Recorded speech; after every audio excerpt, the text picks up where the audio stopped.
All right, ladies and gentlemen, welcome to this afternoon's live commentary coverage of NASCAR Cup Series practice and qualifying from Nashville Super Speedway for this weekend's running of the Cracker Barrel 400 as we begin the two sets of 25-minute practice sessions, of course, Group 1 and then Group 2, and then the single car qualifying on this stream.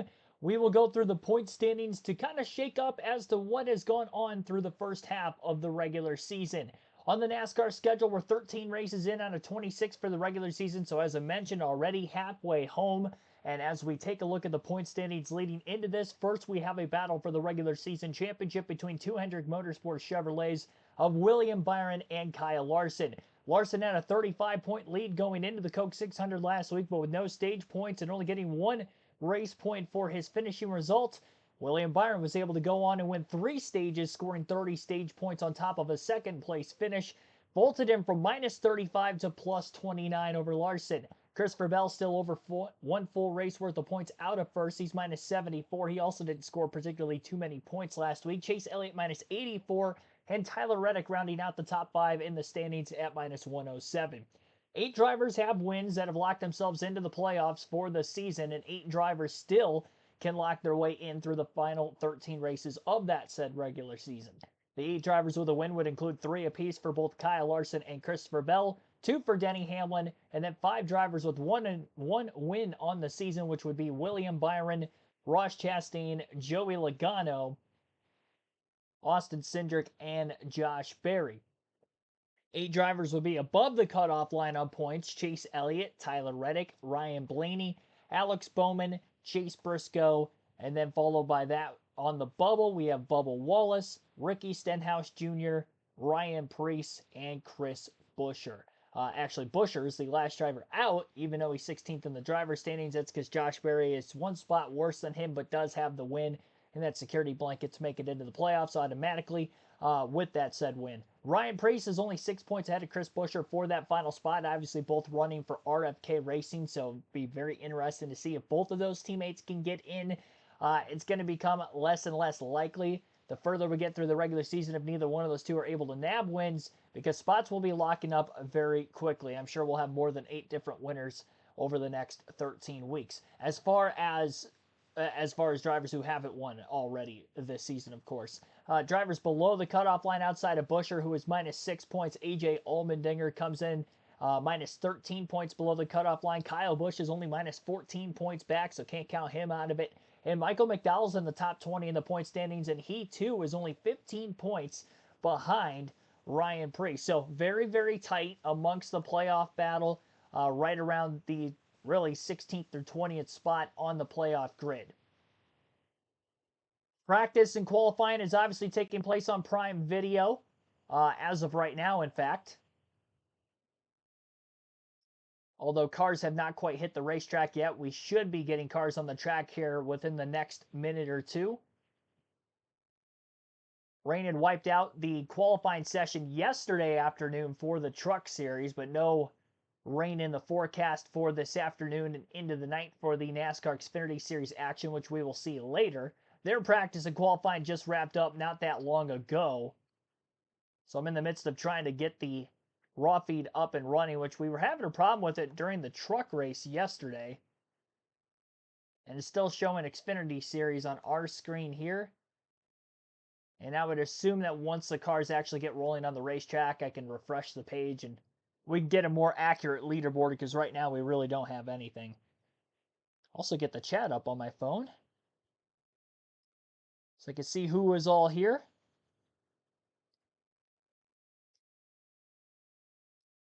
Gregory Bradley, thanks for tuning in. You're the first in the chat.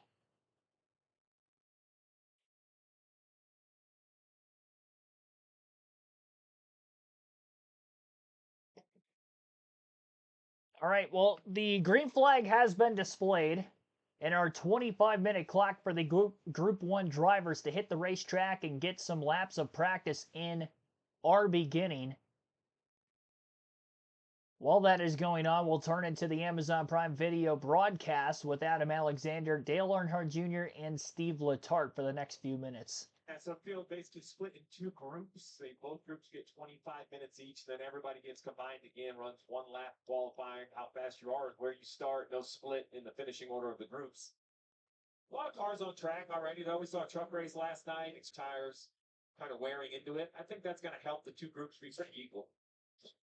Talked about a lot of drivers. Haven't mentioned the five of Kyle Larson. So good when it comes to Nashville. Yeah, it's good everywhere. So I mean, it's kind of repetitive. Every track we go to, well, here's the stats. They're better than everyone else's.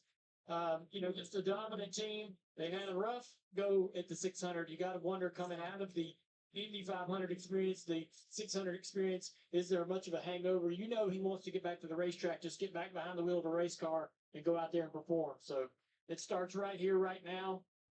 And, they're working around that racetrack. Things are looking pretty good. You mentioned it. It was a busy day, busy Sunday, Memorial Day weekend for Kyle Larson.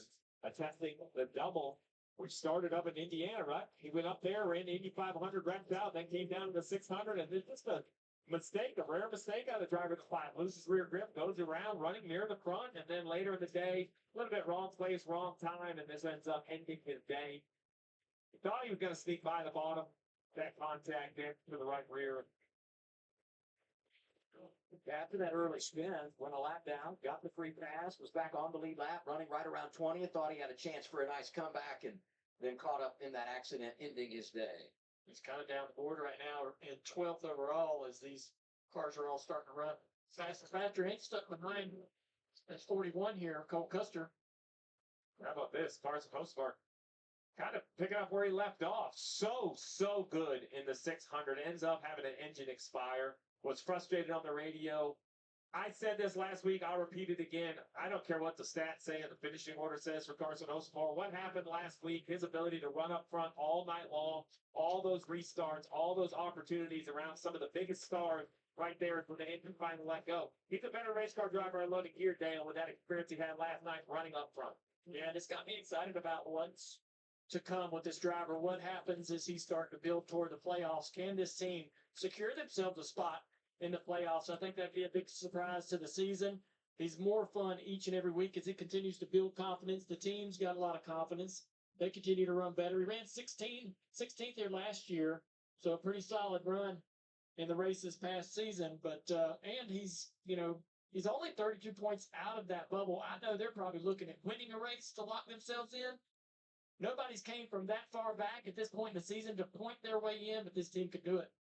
Chris Buescher, driver 17, and they had a good week off track because a portion of that penalty that they had received post-Kansas was amended. They've got themselves right back in the game when you talk about that cut line. Simple enough. There were two infractions post-Kansas. One had to do with the nose of the race car. The other had to do with some off plates that weren't around the exhaust.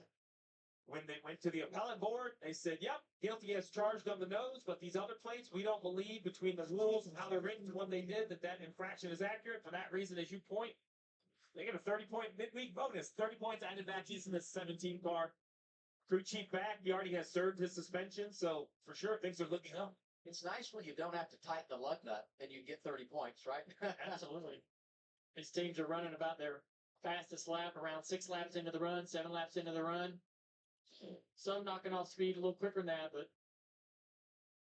here's what you've been talking about, Dale, just how tight it is. 27 points separate Stenhouse down to Nemechek in 21st. And I'll tell you that a lot of those drivers that we see on that list, they all watched that Buescher penalty turnover, and they did not like it because they were in such a better shape just racing amongst each other, and now you've thrown another guy into the mix, and that's disappointing. I know they probably wouldn't admit that publicly, but they all know now that Buescher is a very accomplished driver that can go in there and point his way in if he doesn't get the win. So they're all looking at that bubble. They're going to downplay it over the next couple of weeks. We're going to ask them about it, but it's absolutely the most important thing going on in their sport and their year right now. The other thought on that, and we saw it late last year in the regular season, drivers from well below the cut line winning a race, and what that does to change the complexion on everything, Marty. Adam, 5 minutes ago, A.J. Allmendiger's car was on the grid. He is in Group 2, not this group, but then NASCAR officials made them come back to the garage area, and they're making them go back through the inspection process. I talked to crew chief Trent Owens a moment ago. He said that NASCAR thought what they saw what they thought was maybe a coolant underneath the car. doing something to the underbody. So NASCAR made them come back through the whole inspection process. They've done the underbody scan already. They still have to go through the Hawkeye as well. Steve, I'm wondering, have you ever been called to the principal's office in the middle of a school day? Because that's in essence what's going on with A.J. Allmendinger's team. Unfortunately, if there's a way to probably get in trouble, I've probably found it over my NASCAR career of 20 years in the garage. But, whether they did something or not, I think NASCAR does the right thing. The details of these cars, the angle of the splitter, the angle of the floor, all of those things can be easily verified by pushing the car back through inspection, as Marty pointed out, Group 2. So not currently losing any practice time. I imagine we'll see that video or whatever they believe they saw at some point. And can't imagine they would take a guess on that, bringing somebody from the garage like that. Gibbs out there running some laps, third fastest. This is a driver that struggled this year.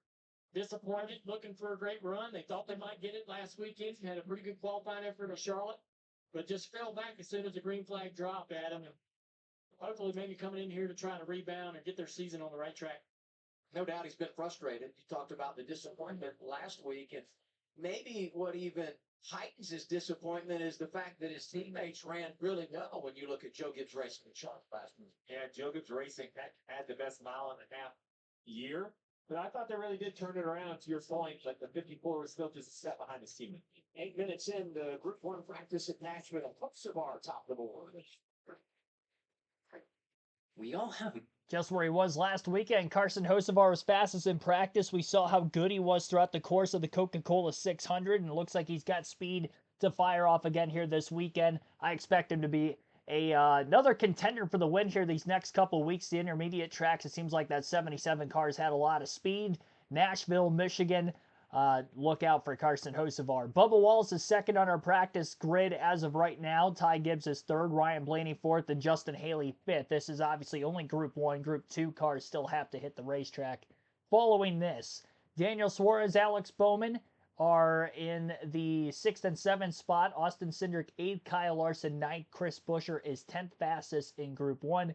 Corey Heim 11th, he'll be making his second start of the season. John Nemechek 12th, Riley Herbst 13th, Zane Smith 14th, Austin Dillon in 15th, and Cody Ware 16th, Ty Dillon 17th, Cole Custer 18th, JJ Yaley 19th, and Chad Fincham 20.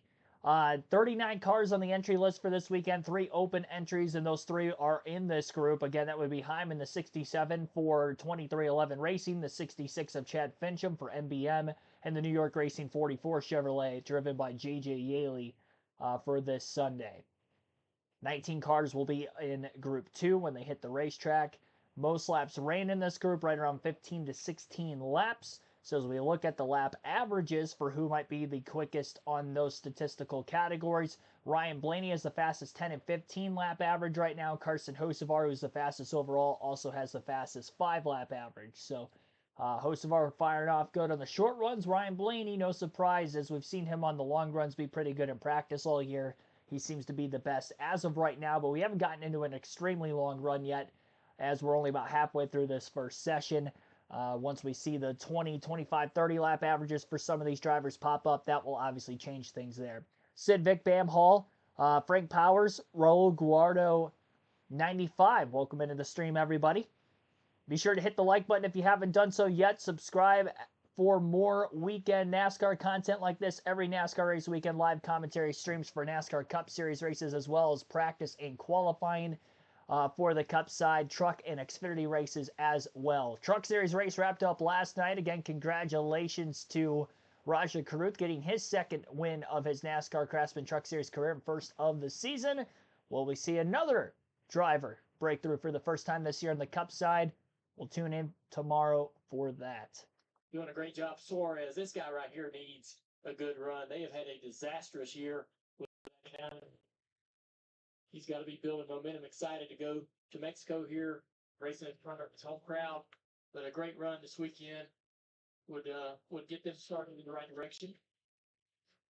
You really look at all those drivers up there in the top 5, top 6, and you could make a case. They need something to get them jump started. You know, Corey Heim right there, 9th. Just a couple races this year, trying to get his feet wet. Everybody expects him to be a Cup driver here soon for 2311. Cody Barker on top of the pit box for that 67.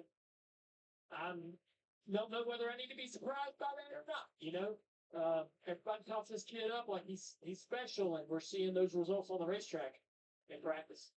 On board. I was going to say, we're on board with John Hunter Nemechek right here, this Toyota on board.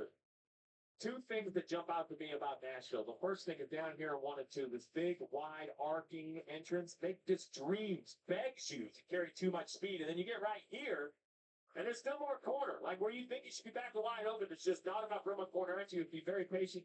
And then down at this end of the racetrack, you're going to see a patch that's been ground, but still a little content, some bumps of the track. Yeah, so right, you'll see that patch right there. They're coming up on it right here. There's a bump, and then there's a newer bump or a bump that's gotten worse right here on corner exit. So what worries me about that? So the patch is ground at the bottom of the racetrack. Is that bump bad above the patch or above where they grounded? Is it smoother up there? Can I go up there and get some relief late in the race? And then on corner exit, the same thing we talked about with the 600. When there's a car on your left side, it makes you tight. Being the outside car, you get tight on corner exit. Now you're going to have that plus a bump to deal with. We may have some cars, finish themselves off in the outside wall off turn 4. So keep an eye on. Trevor.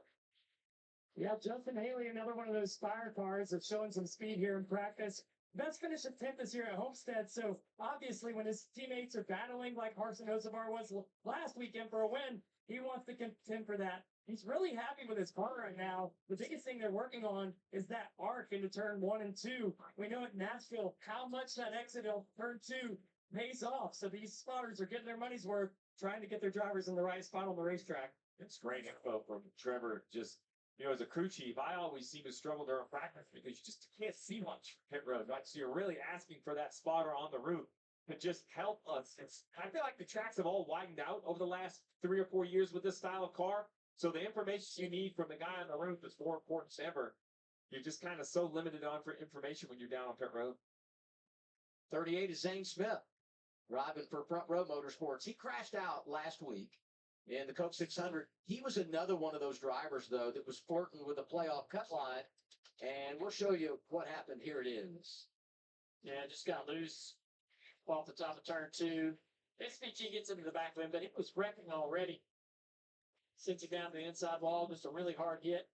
But he comes into Nashville, 1 start here last year, and a 2nd place finish. It was chaos at the end of the race. He benefited from most of that. But still, I like the kid's racecraft. I think you put him in some good stuff, and he's going to get you the results.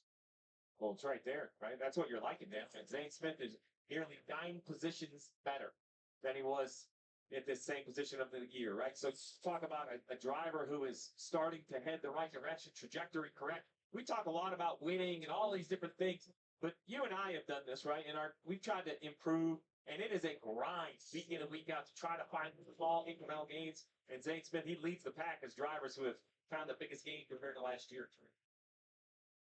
What's up, Marty? Adam, a moment ago on the radio after his first run, Chris Buescher told Scott Graves, we're in the game with our setup. But he, like every other driver, talking about exactly what Junior mentioned a moment ago, the bumps through 3 and 4. Listen. The way they've done. So when bring it in, bring it right now.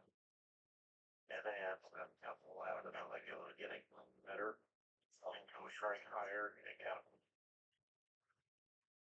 And Junior, he also said something else on the radio. He said, I'm having to rethink how I do 3 and 4. So these drivers kind of on the fly are having to reinvent how they approach turns 3 and 4 here at Nashville. Yeah, absolutely, Marty. And it's going to be a challenge. You see where it's ground right there in the bottom 2 grooves. And if you go above that, I'm curious if you get some relief and more comfort, because we're going to see these teams widen this groove out. There'll be a middle and a 3rd, maybe even a 4th groove at times. And so the teams will try to take advantage of that. They'll be up there in practice actually seeing how that balance is, even though that'll be a slower lap time today compared to the race, running high up the race. Try to go up there and see what your car does. They're all having to adjust. Every time you go back to a racetrack, the bumps change, Steve. The bumps change, and with this car, they're so close to the limiting factors of the suspension. That's really what they talk about, how the driver goes through it. Dale, you can enter it at 10 degrees compared to 0 degrees compared to 15 degrees, and it completely changed how the rear suspension loads. Like, let's just take a look at the 17. Look at the front and the back. I mean, that big hop in the back, that's, fractions of an inch we're talking thousandths of an inch is what these cars are set to. So when that thing moves at that amount and then even way up a corner exit, I'm with you, Dale. That late bump in traffic, that could get your attention late in the run. 9 minutes remains. Group 1 practice at Nashville. Sosabar, Wallace, Gibbs, your top 3. And behind those top 3, and 4th is Ryan Blaney, Justin Haley 5th, Daniel Suarez 6th, Alex Bowman 7th, Austin Cindric in 8th, 9th for Kyle Larson, Chris Buescher 10th on the fastest overall lap times again for Group 1, 20 cars on the racetrack. Mentioned already, Ryan Blaney had the fastest 10 and 15 lap averages, and then the fastest 5 lap average was Carson Hocevar. Now that we've gotten another 15 laps plus in since the commercial break, Ryan Blaney also has the fastest 20, 25, and 30 lap averages, so maybe look out for Ryan Blaney. His best finish here is 3rd in 2022. Last season, he also finished 6th with a top 10 and led some laps, so he could have a stellar run here this weekend. Car seems to be quick. He's the only Penske Ford who has not won a race this year, and you could also include Josh Berry into that just because he is an affiliate at the Wood Brothers. Although Ryan Blaney the highest in the point standings of those Fords, and actually still the highest Ford overall in the point standings, 7th on the grid. He actually went in last week 5th, lost 2 positions in points because of not having a very stellar day at Charlotte. The Coke 600 got caught up in an accident in stage 3. Bam Hall, Tim Fowler, thanks for tuning into the stream. If I haven't shouted you guys out yet, appreciate you watching, as always. Be sure to hit the like button again on the stream if you haven't done so yet. Our like goal is 50 for the live commentary streams for practice and qualifying for the Cup Series, and we are already up to, let's see here, 21, so almost halfway to our goal of 50. Won't have to go anywhere for single car qualifying. That will be on this stream just like practice. And we are in the final waning minutes now of Group 1 practice. And there will be a little bit of a break between Group 1 and Group 2.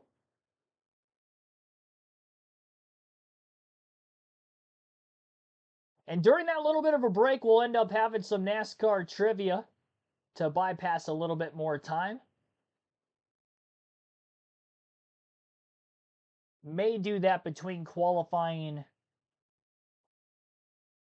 and practice as well.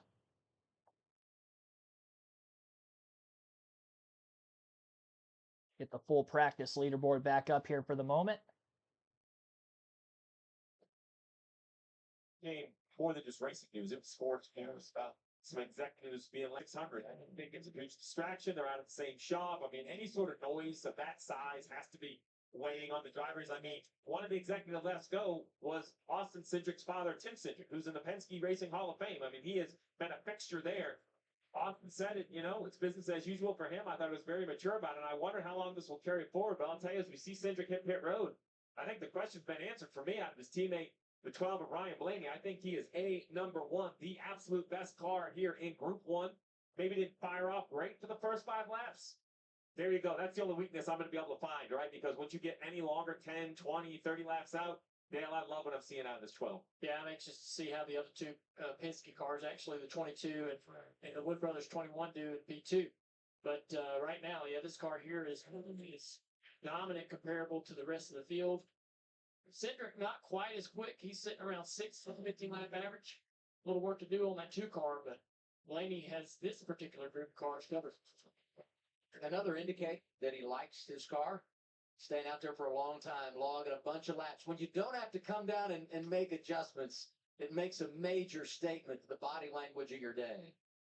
48 Alex Bowman, been on a bit of a slide lately, and this has been a challenging track for the driver at Hendrick Motorsports, currently showing 8th in practice. No top 10s. Bowman, the Ally Chevy, the Ally was the title sponsor here for quite some time. And if you look at his last 2 starts here at a 14th, 17th, 36th, 14th, just okay is really kind of what I would say, right? Not good. Not to what this team, Hendrick Motorsports, Alex wants out of his car here. So they're definitely looking for a different feel.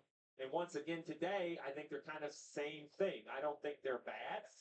I don't think they're standout. They're going to just need to have a really efficient day if this is the overall speed of the 48. Right now he's 6th on 10 lap average. A little bit of work to do on this 48, Marty. Juju just keeping you updated on the AJ Allmendinger inspection situation, and he's in the same exact spot he was the last time we showed you his car because they failed till Group 2 goes. That's where AJ Allmendinger is practicing today. Just checked in with True Owens, their crew chief, seconds ago. He said, I think we will make it. We should be fine. But again, it got to be a distraction for the team to still be in inspection while everybody else is out on the track practicing. An absolute distraction and a great look back exactly how NASCAR inspects this car. So this car is up on a platform where the bottom of the car actually gets scanned and the screens in front of those officials, it's like a color scan, green, good, red, bad. You're allowed so much of a tolerance and you get some layered color again. It seems overkill, but that's what this has come down to. Just the smallest amount. This floor pan looks smooth from underneath, but there's these vertical adjusters all above them connecting it to the car. And you want to get this perfect shape where you want it flat. Some places you want it curved. And we're talking the thickness of a credit card. It's a small amount of adjustment that makes a difference. Yeah, I think the concern is that car getting slower as it's sitting in the garage. Is NASCAR asking for changes? Are they going to find themselves in any kind of trouble? Is there something found that NASCAR didn't like? You're watching the 99. Suarez trying to do a quick pit entry, and that's the way you do it. I mean, you push the car beyond the limit, try to find out what's too much, trying to get to pit road entry. It's very, very challenging. The transition off of the banking onto the flat pit road is really aggressive and abrupt. So you can easily get yourself in trouble, but you got to push hard. He's going to take another run at it, right? Hand out the window. Oh boy. Harry, one here.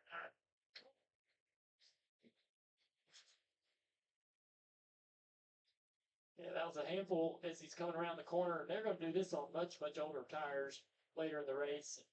You can see how challenging it can be for the teams, but they got to maximize every inch of this racetrack to try to be great. And you see again, Blaney doing the same thing. He misses pit entry. Just trying to push a little bit too hard. It's always felt like though you had to do that. Steve, we go testing at the road courses, and I wanted to spin out in every corner, Right. to find out where the grip was. And here's Blaney, just too nervous to turn down. And look, the last two races here, the first stage has gone green, so it wouldn't shock me to see green flag pit stop even in that first stage, Trevor. Yeah, guys, the funny thing is Ryan Blaney must be in love with this race car because his crew chief has told him 3 or 4 times now, I think, hey, you can do a hot pit road entry this time if you want. And Blaney just keeps on running. That car really good on the lap average, as you mentioned. No fall off there. And they were just talking about how low he could stay on exit underneath those bumps better than anybody. It's remarkable to me when you look at Blaney. 5 DNFs in 13 races this year. But all of those stage points have got a very comfortable advantage over the cut line. You feel like it's a matter of time before they go to victory lane, but they are doing all the little things well to make sure that even though they've had the adversities, they're in a good spot as we head toward the second half of the regular season. It's not a go problem for 12. It's Not at all. Because when it's time to go, this 12 car just has raw pace. I'd rather have it that way. While it perhaps is more frustrating when you're not getting the finishes, nothing is more frustrating than just not understanding why you can't keep up on the racetrack. Quiet practice for Kyle Larson. I'm not sure that's good for the competition, really, right? He just kind of laying in the weeds, and you look, he's down there 10th overall on the board, but 3rd as he's shown right now in our lap average. Yeah, that's overall, but he's 9th on 10 lap, and he's 8th on 15 lap. But we saw the same thing last year, and he drove out to the lead before he crashed out in the 600. So I saw him and mentioned it early in this practice. He was kind of behind some lap traffic there, and that was probably costing him a lot of lap time. So he's not able to really get those early, first 5 to 6 laps down that he needed to. So there's probably a lot more pace in this 5 car than what we're seeing right here. Group 1 practice is done. I just think about the last couple of races. All right, so as Group 1 practice rounds up, our top 5 once again. Carson Hocevar fastest overall. Bubba Wallace 2nd quickest. Ty Gibbs 3rd. Ryan Blaney 4th. Justin Haley 5th. Carson Hocevar with the fastest 5 lap average. And Ryan Blaney with the fastest 10 through 30 lap averages in the 5 lap. And who ends up hitting the racetrack here in about another 5 to 10 minutes. So let's go NASCAR Nashville and see what we have here.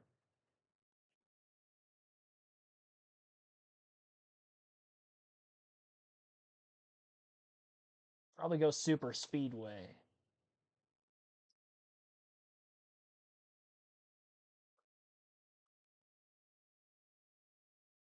NASCAR Cup Series winners. Obviously, we've only had 4 there.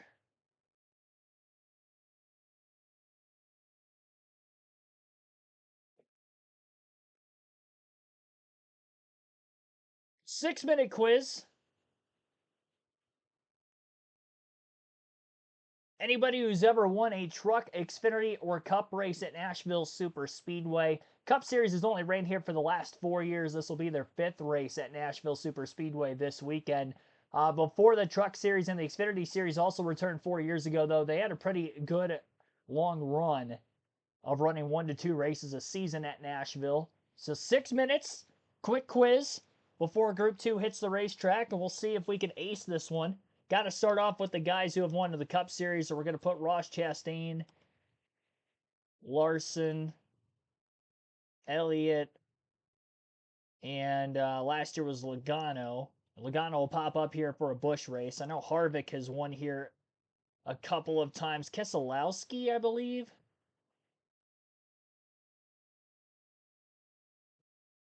Yeah, Brad's won here twice. I know Kyle Busch has won here a couple times, trucks and in the Xfinity Series. Allgaier. Now I got to think of who won last year's. Corey Heim won. No, Heim did not win. Oh, yeah, that was Christian Eckes. Eckes won the truck race last year. Truck race the year before that.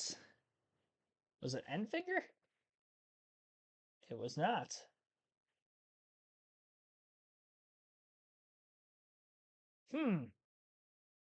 Xfinity Series. See, now I'm already stumping myself. Yeah, Edwards is definitely one here. Concrete Carl, 4 wins in the Xfinity Series, 1 in trucks. Biffle ever won here? Yep, 2001. Boyer? Boyer's got a win here. Mark Martin? No. Hornaday. Bodine. Skinner. Nope. Johnny Benson. Johnny Benson's won here twice. Quapple. Who else has won?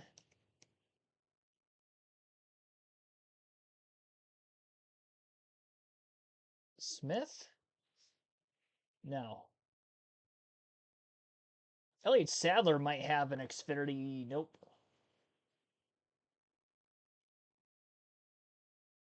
He does not. Timothy Peters? Peters does not have a win here. Either.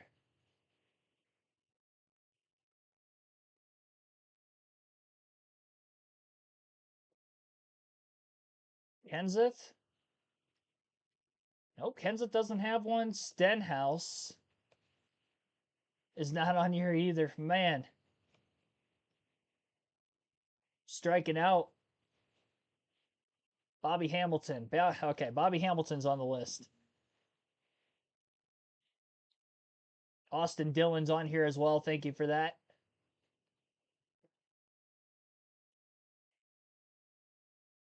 Earnhardt? Nope. Dale Jr.'s not on here. Truex? Not on here. Hamlin. I'm really trying. I'm striking out. Early 2000s Busch Series. Green? David Green's on here. Scott Riggs. Scott Riggs is on here. Trucks and Busch.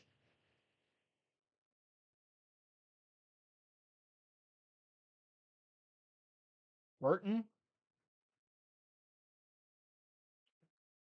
Wallace, no.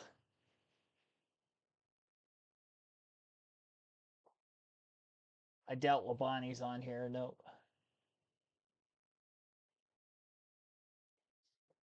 I doubt Almirola's on here. I put him anyway.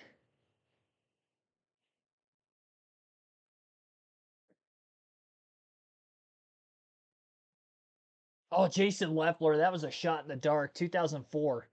He won at Nashville. See, I'm trying to think too because it was a standalone event. So there is a chance that there were some maybe Busch and truck regulars that were winning here. Vickers, no. Cole Custer's not on the list. All right, last year's Xfinity winner here. Austin Hill.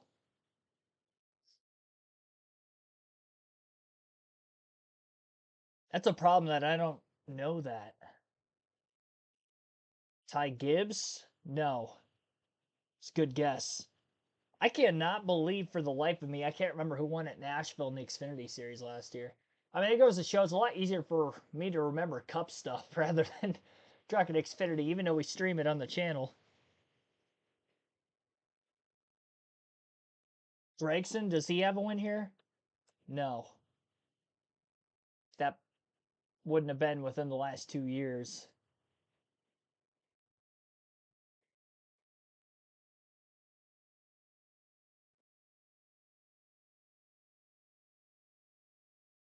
We only got 45 seconds. I've got Larson on the list already. This is bad. Majeski maybe in the trucks. Oh, Ben Rhodes. No.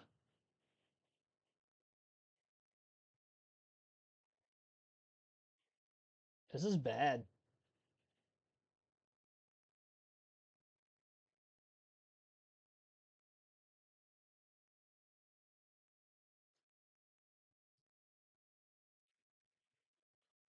John Hunter Nemechek, thank you for that. No wonder I didn't remember it was a Cup regular. Wow, 36 and 46. AJ Allmendinger won here in 2023. Scott Wimmer in 2008. I don't think I would have circled around to Scott Wimmer winning a Busch race then. Reed Sorensen in 2005. Jack Sprague in 2002. I might have guessed that for the trucks, but I guess he had an Xfinity win, and then Michael Waltrip in 04. That, I do remember the finish of that race, now that I've seen it. Trucks, Hocevar, Ryan Preece 2 years in a row. That's right. That's right. That was when he was part-timing for a couple of seasons. He was running only Xfinity and trucks. I forgot he had 2 truck wins in a row at Nashville. David Rudiman won a truck race here. Mike Bliss did as well. So that is our short NASCAR trivia while we're waiting on practice to continue onward. And we will have more NASCAR trivia when we get closer to the bottom of the hour and we finish practice up, and we'll be waiting for qualifying.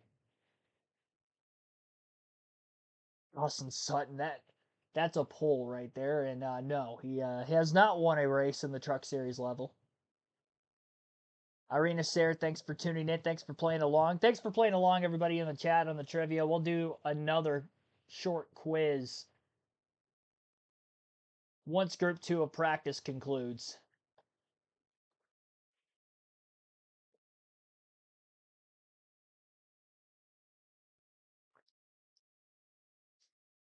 Probably not going to be able to do NASCAR at Nashville anymore.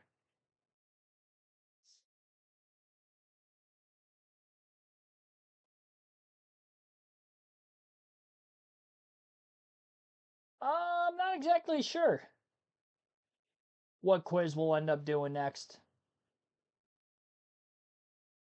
We'll wait for the time to come, and we'll search up another short quiz.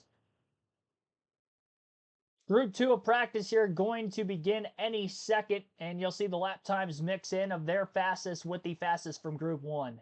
A nice golf shirt, huh? Carl, I mean, he is representing this weekend. Hey, I'm not a good shopper, and they did give me a shirt. I was like, it fits nice, and I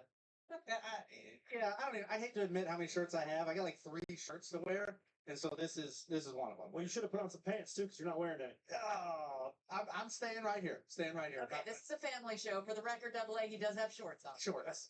And I want to clear that up. I would say we call it Concrete Carl. We call it Cousin Carl. As it turns out, if it's free, it's for me, right? All right, and here's how he got the name. So good at this place. Didn't matter, Xfinity trucks, whatever. Sticks the landing. See, those are the days. I didn't have to pick a shirt. You just wear the fire suit. This was so much fun. We'd come here, we'd run well, and yeah, definitely probably can't do that anymore. But going into the crowd, so many fun fans here. It's just special memories.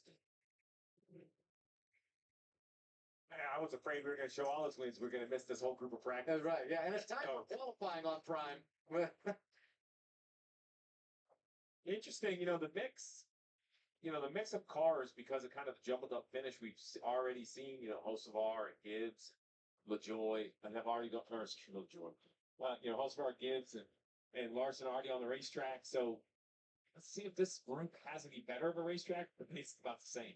LaJoy loves the fact that you could use him with know, Larson. I You know. know that, I mean, that's a really good compliment to I'm him. never gonna live it down. The 16 of AJ Allmendinger, who's been in the garage going back through technical inspection, is being held 10 minutes for this practice by NASCAR Steve. Adjustment violation. Yeah, so obviously when they put it back through, you heard Marty say he didn't pass the first time, which we'll assume he passed when he went to pit road and then didn't pass the next time. So it had to be some sort of issue. Caution on the racetrack. Oh, Kyle Busch. Kyle Busch is around through the grass. Kyle Busch with a spin. I'm amazed. This team is. That was what I was thinking right there. What? Sorry, Adam. He just gives us the information right there. So the bump was not the direct cause of the spin, but he's talking about how loose he is as he heads off into the turn.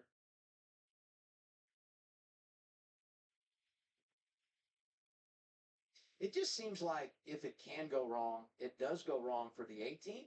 But on the other side of that, they come in inside of 15 points when you look at that playoff cut line. So if they can do anything at all to find it in the second half of the regular season, I think they can put themselves in a pretty good spot to make the playoffs. They're still in it. Only 14 points out. Let's take a look at the replay here. It's Kyle. That's middle of 3 and 4. And just gets loose and luckily doesn't slide up into the outside retaining wall down toward pit road. But said he was loose before the bump, but that was right around the middle of the corner where the car actually comes around. I would say this too. I'm really impressed by the professionalism from Kyle Busch as he's going through some of the toughest years in his career. And this is not easy to remain, calm, not let your emotions get the best of you. He's got to talk to the media every single week, and he still remains committed to finding a way to get RCR back to victory lane. I'm really, really impressed with that because we have never seen him go through something like this. I don't think he has ever went through anything like this in terms of struggling week in, week out, and having these type of things. Last week it was the steering rack. This week an early spin out with the balance being off the car. And his ability to sort of stay buckled down. We got another car going. Wow, Josh Miller, yeah, man. Busy here. There you go. Hit the bump and it stepped out. That's what Josh Berry said. So, we're seeing this in the second group. Do you think the teams that went out first got a good look at, what their travels, bump loads, all those things? Are they, with other teams trying to do things that trying to get more out of? I wonder if these guys are just attacking it earlier, as we ride on board right here with Berry here. Got the throttle right there, up in the bump and around it goes. To your point, Dale, I think that all the cars, well, you wanted to see the two Penske cars in the second practice. They have information from the first practice. They may make it right away. Two big moments. It's wild with that bump. Once, that bump sort of sets the car sideways, you lose traction. Really isn't any room to save this next gen car has such a small window of forgiveness. Once it does step out, there's not much a driver can do. Say this, the grass is playing nice. It really is. Last week we had the turf, so you kind of anticipate you can slide through the front straightaway, infield, and the ball field and get away with it. Here, I mean, you just anybody's guess. You see some divots down there. You see the storm drain. But the reality is for two cars to go down through there and not just tear a splitter off is encouraging. Well, and this has just made this practice kind of clunky for everyone else. Now you've gone out, recycled your tires, caution. Do that a couple different times, and that ruins kind of the read on that first set of tires. Let's listen into the 24. Or what's going on out there? I'm not sure. 21 got a little free way before the 18, but he gets it free. Gotcha, I guess the bump. They could fit. I was honestly surprised that didn't happen in the first session, but I didn't go over it square, honestly. I'll be careful the first time. Great information. He's just as surprised, I think, as we are to see two cars have back-to-back issues after a first round of cars really just talk about the bumps, but nobody really spinning out and having any trouble with it. Just inspecting the tires, make sure they're not flat spotted to go back on the racetrack. The big question is, you pointed out the grass looked like it's playing nice, but that splitter and that diffuser, the setting is just so specific. You know, it doesn't take much to kind of knock that thing less than optimal, right? In the different locations. So we'll just have to wait and see if there's any long-standing damage. Here's Kyle basically just loose off the corner. Watch the hands. There you go. Not even really any warning, right? Yeah. What about it, Trevor? Well, Adam, before practice, talking to the teams, they were all concerned about their speed off of turn 2. How can we get to the gas earlier? But now the defining factor is those bumps. Talked with Carson Hocevar, who was top of the board, and I said, how was the bumps? And he said, I don't know, they were pretty good. I'm just a little free in. Ryan Blaney kind of said his car went good to the bumps. So it seems like the guys who have the speed are going through there with no problem, whereas we see the 21 now having to check this car out as he's gone through the grass. Now remember what Corey said. I thought he did a really nice job of explaining. As a crew chief, I can make the jump bumps a non-issue. Maybe drive like dream over the bumps. But remember, this is a contest of speed, not ride quality. So I can raise the car up off the stops. I can make the thing nice and snug and drive over the bumps, and you give me 2 thumbs up, and then you come and look at the timing and scoring, and you give me 2 thumbs down. And we'd have to lower the car back down to get the in an optimal position aerodynamically for this end, where Ross Chastain is right now heading down to turn 1, the smooth end of the racetrack. I need that car right against the concrete. So I think Corey did a nice job of explaining on, and it can't be awful, but it's not going to be comfortable. By the way, NASCAR did add 4 minutes to this group's practice time to make up for the 2 spins and the stop in the action. Let's talk about Trackhouse, Ross Chastain, what the last week has been like. And the fact this is their home race with team owner Justin Marks living here in the Nashville area. This weekend they're making their 300th start as an organization. So across the board, when you think about the success, the wins that they've been able to put together, Ross making the championship 4, crown jewel last week, I mean, they are doing so many things well and still in the infancy stages of this organization. And it's a great point. What they've been able to do since coming into the series is fascinating. They came in with an incredibly unique approach to running and building race team. And Ross, Daniel, they both have taken them to victory lane. They've made them contenders and won one of Ross's biggest races of his career last week at the 600. We saw the excitement and emotion from Ross around that win, but it was, we do grade on a what did you do last week kind of scale in this garage, and this team's had their ups and downs and ebbs and flows in performance, but overarching from start to finish of this organization, just to come in and win races, so difficult competing against some of the more established teams that have been here for decades. A driver that was kind of in the mix and just ran his fastest lap. I thought he was first, but ran quickly eclipsed him and jumped him on the board. Denny Hamlin, right? They had that fueling issue last week, took him out of the running, making his 700th start in the series this week. And baby watch with his partner, so a little boy on the way, as what I'm hearing. So I think it's going to be like this week is the due date. So there's a lot going on in this 11th car. This 11th car, bad luck. Texas has an issue. Big fire from an expired engine. This is a car that runs so well. It's just odd when you see this. I know it was a clutch in Kansas, which killed him out of the pit box and finally expired. And this finally gave up. And then here, fueling issue for the 11. They were trying to play it very, very close, trying to find a way to overcome that 24 and not getting it full, forced the pit stop for the 11. Talk about baby watch. Ryan Truex is on standby and ready to jump behind the wheel if Denny has to depart. This has been such an interesting track for Denny. Every time that they've been here, the 4 Cup races we've had, I feel like he's had a winning car. Just not Let the the result. Yeah, just doesn't have the results. It's fascinating because he's always in the mix of the battle late in the race, trying to either taking the lead and being in position to win, or battling Chastain or Chase Elliott or someone for the victory. But it doesn't have a win in the win column. We'd probably like to change that. Group 2 bringing the heat. 8 of the top 10 right now in practice from this Group 2. And third on the board, Chase Elliott, who won this race 2022. Yeah, this team has been very consistent this year. They're not getting the overall finishes that their teammate Kyle Larson is getting, but this has been a long form sort of story of improvement. But since he had that injury and was out of the car just a couple years ago, that team has not been the same. But having it, Chase has been pretty vocal about how he feels he's had to change his style to adapt to this car, how this car wants to be driven. And you just wonder, right? He's been able to adapt and be very good and consistent. But I wonder if it's just still not so natural that he just can find that next step. That speed, though, 29.67, it's only a tenth off the track record. I think we're going to see a track record later in qualifying. Tyler Reddick, quickest in practice at Nashville. It's pretty impressive, even with the heat cycles on the tires for a lot of these Group 2 drivers. They were still able to go out there and set their fastest laps and be better than most of the drivers in Group 1.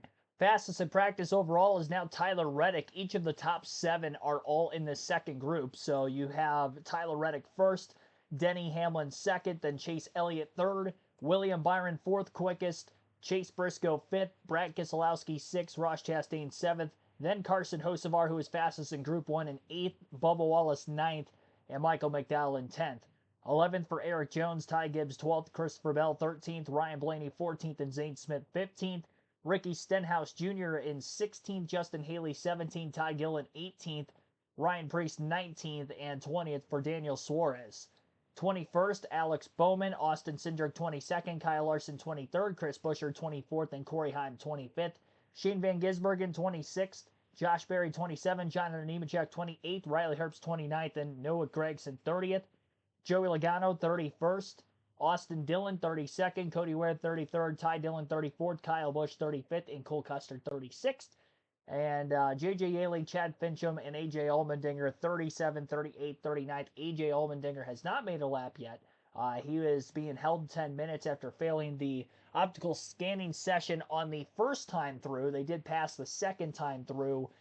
So just a 10-minute penalty, or deduction, I should say, for the amount of practice time that they can have of the original 25 minutes. So 15 minutes is what AJ will have on track for Colleague Grayson in the number 16 car for practice here today.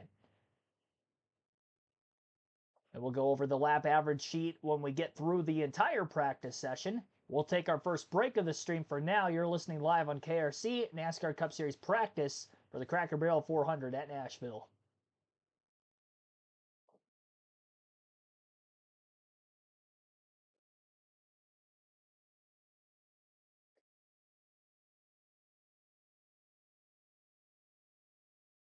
Qualifying soon to come on the stream, so you won't want to go anywhere at the finish of this. JoJo, Jeremy Granger Jr., welcome to the stream as well. Aaron Paul Hatton, also welcome to the stream.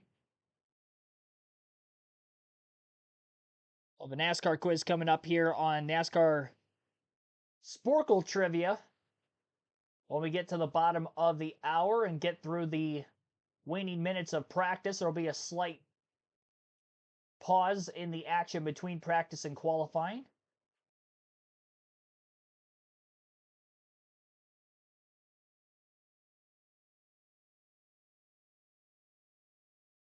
Still got the diecast showing as well for when we do end up getting to the qualifying session. Single cars, 1 round, 1 lap per driver. 39 cars on the entry list this weekend to participate in their opportunity to try to go for the pole. Joey Logano, winning a year ago, goes on to claim the championship, 31st right now in Group 2. Yikes. Which is shocking after seeing just how great Blaney was. We expect to have a little bit more raw speed out of this 22. And I would add that I think that this group has more pace overall, whether it's the group of cars or the track itself, but first on speed chart, even worse for Logano. We mentioned how Hamlin has been strong here, but no wins. Reddick looking really good right now. The Toyota director is putting a good foot forward, looking like the strong cars. No Toyota wins in those 4 races that you showed us, Adam. They're working on it, Trevor. Yeah, keep in mind, last year this 22 car really wasn't in contention for the win until those late race cautions when guys had to pit for fuel. They did win this race. Talked to Joey Logano earlier, and he kind of laughed when I asked him about returning the cars for Penske. But you can see today they're struggling a little bit for speed. Joey's moving around a lot. Asking spotter Coleman Presley, what can I do? Where's the speed at? Right now, they feel like that speed is on entry to turn 3. No team, I think, manufactures a finish better than this 22 team. Paul Wolf and Joey always seem to find a way. So I wouldn't, if you're a Joey Logano fan, I know they don't look great in practice, but, stick around. You never know what could happen tomorrow night. Back on the track. We're finally on the track. 16 of all. Thicker Marty's done a nice job of documenting their issues. They had to go back and do inspection, help for 10 minutes, and now he's finally out here on the racetrack. How does this impact your driver? Because you have your routine. You know you're in group 2, going to look at some data, try to figure out where things are with the track and all that before you go out. And then the anxiety of not knowing if you're going to get track time and all that. How do you manage and compartmentalize all that if you're AJ Bill? Yeah, I just think you're worried more about what was the issue, right? And these cars are so detailed and they're fighting over, such fine measurements to have an advantage, right? And so if you think, oh man, what's NASCAR looking at? Why are they dragging us back through? Is my car getting slower? I've had a really, AJ has had a very good stretch of races, had a little struggle right there over that bump, and that shows how difficult that part of the track is. But AJ's in a really good position right now, points-wise. They got some great momentum. They're kind of turning things around at Colin, and it doesn't take nothing to ruin all of that. Even this little issue here could stub their toe and create a long weekend. Well, we've seen a mix in drivers between Group 1 and Group 2, and it's really off last week's finishes. I mean, look at Allmendinger, great run, Brad Gate, fifth, McDowell, Priest, Noah, those good runs are what's kind of motivated and moved these guys into the different groups. It's kind of a metric, points, finishing position, it's how you get split up. So, and I think Group 2 is an advantage. Just I think the track's better. I think you have a whole group to look at. You mentioned that data, Adam, right? You have teammates to look at. Here's Chase Briscoe coming off his second consecutive top 5 finish, third in the Coke 600, best run of the year. And that was his 5th top 5 finish. How about the fact that this 19 team last year with Truex behind the wheel, and I know things did not go their way in his final full season. They had 5 top 5s throughout the entire 2024 season. It feels to me like Briscoe is finding his way with this group, and the scoreboard doesn't lie most of the time 5th right now. Yeah, I mean, a pole last week, and with that penalty with the tire roll in the way that really got this 19 car behind. They finally recovered, but those are the ones you have to stuff what could have been. If you run up front all day long, are you better off? Can you adjust your cars? You have a better finish. Great job recovering, which is what they didn't do earlier in the year. Now they're recovered over a mistake, but you just hate to put yourself that far behind, Marty. And Steve, you guys just talked about Brad Keselowski's 5th at Charlotte last week, the first top 10 of the year for this RFK co-owner and driver as well. And I just talked to Jeremy Bollins. You also mentioned finally a Group 2 for Brad Keselowski when it comes to practice and qualifying. They'll get a better draw later in the session coming up here in a little bit. And Jeremy told me by his unofficial math, this is just the 3rd time this year Brad has been in Group 2. And the first time since Phoenix in March. He said it's just such a massive advantage for us to have more knowledge of the racetrack, like you were talking about, Steve. Now he said the goal is we have to continue that and qualify and keep ourselves in Group 2 for the rest of the year, because it honestly puts us behind for the entire weekend when we're the first group to go out. I'm really surprised to see Brad being competitive here. I know it's been a tough year, but they were in the top 5 of both stages last year at this rate. Just didn't get the end result. A lot of us didn't get the end result with the chaos we had at the finish. But this 16 seems to be turning a corner here at the right point of the season, climbing themselves up through the rankings, but still way down the list in points. That's what I was going to bring up. Challenge is, I mean, you have to be thinking win, right? The only way this 6 car is going to make the playoff is either a historic comeback in the points, so the likes we've never seen, or wins a race. Let's take a look at AJ Allmendinger here going over this bump in 3 and 4. And that car, the bump just bounces the car loose. Corey and Carl Edwards were talking about those bumps out there on the racetrack, and everybody's going to be struggling with that, especially in the race. Think about how difficult that'll be in traffic. 2 or 3 car wide through that corner. Trying to get through there is going to be real tough. Allmendinger 11th in practice. Reddick, Hamlin, Elliott, Byron, Briscoe, your top 5. It's NASCAR on Grind from Nashville. 29.677 is the fast lap for Tyler Reddick in this session. That is an average speed of 161.337 miles per hour. Now that we've seen the Group 2 cars on track for a significant period of time, the 5-lap average goes to Tyler Reddick. Same for the 10-lap average. Denny Hamlin has the fastest 15 and 20 lap average, while Chase Briscoe has the fastest 25 lap average as of right now, alongside with Denny Hamlin. Fastest 30 lap average is still Ryan Blaney, but I don't think we've seen anybody from Group 2 run 30 plus laps yet with the cautions that they had earlier in the session.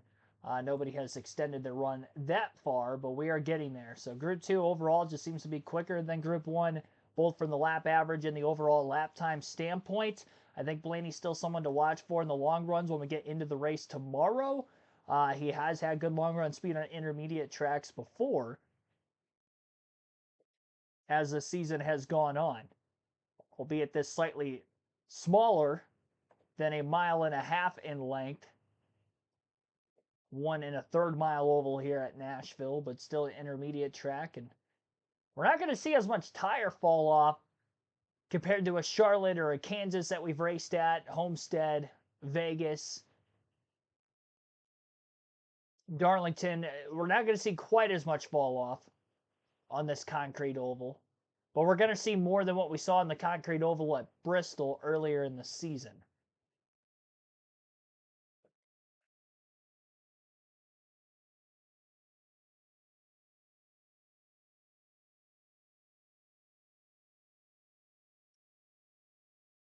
Looking at the lap times.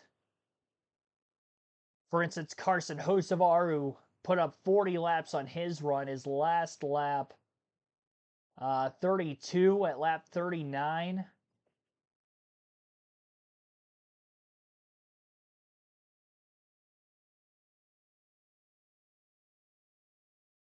And his fastest lap was a 29.9. So I guess that's not that much tire wear.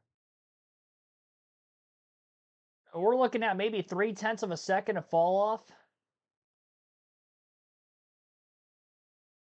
Fastest lap for Reddick. Lap 5 and 6 of the run, 29.68.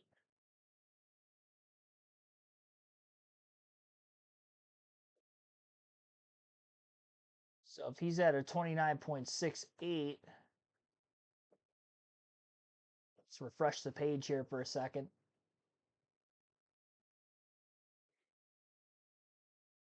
6.7. 29.677 fastest lap for Reddick. And the last lap he ran was a 29.9, which was just over 0.2 of a second slower after 25 laps. Reddick pulled off the racetrack, so he's not going to pop up on the 30-lap average sheet because he did not make a consecutive lap run of 30 or more laps. 27 it looks like for him, and that was it.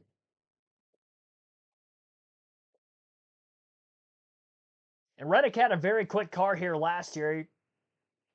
I thought had a shot to win. Probably should have won in the late overtimes. Had the fresh tire advantage, but was unable to get by Joey Logano for the race win on that final lap in the final overtime. So maybe not surprising to see him show speed right off the rip here, quickest in practice thus far.